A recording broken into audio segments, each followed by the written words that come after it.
I now give the floor to the Representative of Nicaragua.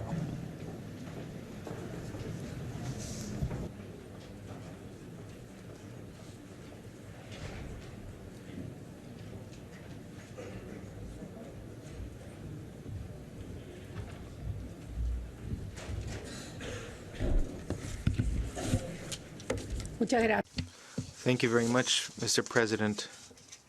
Mr. President, once again, this General Assembly is being convened as a result of the use of force that is directed at sovereign states through actions aimed at overthrowing governments that have been elected by their citizens. This rupture of the constitutional order leads to generalized violence and is a step towards a coup d'etat. It is to be condemned, and it's extremely, this tendency, which we're seeing more and more, is extremely worrisome. This tendency to destabilize legitimate governments, to overthrow them, governments that are democratically elected, thus violating the sacred principle of the non-interference in the internal affairs of states. These lead to crises, to true human tragedies and suffering that is enormous for the nations that suffer from this.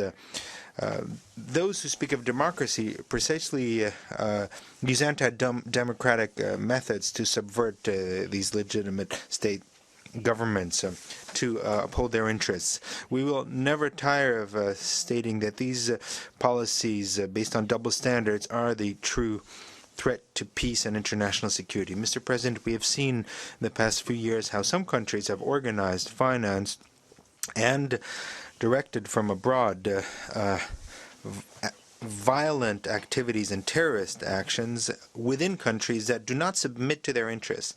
Thus, they have manipulated human rights and civil liberties through disinformation campaigns that were launched from their own centers of power in order to organize changes of regimes and substitute these regimes by others that are more that submit to their policies. Our President, Comandante Daniel Ortega, recently clearly mentioned this, and I quote, "We continue to be witnesses of these crises in Africa, in Latin America, in Caribbean, Asia, and more recently in Eastern Europe. The world continues to be turned upside down."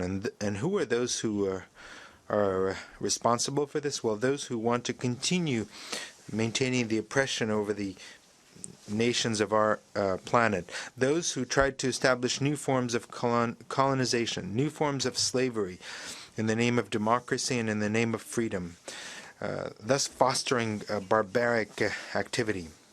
The same script was used in Honduras when President Manuel Zelaya was overthrown, and it's the same thing that we've just seen in Ukraine. It's just as barbaric, just as brutal, and just as bloodthirsty. Now in Ukraine we have a president that has been imposed through foreign intervention. In Ukraine there is a minority of the population that agrees with these brutal actions. Another significant share of the population, the majority, is against. And this has led certain autonomous communities to demand their independence. End of quote.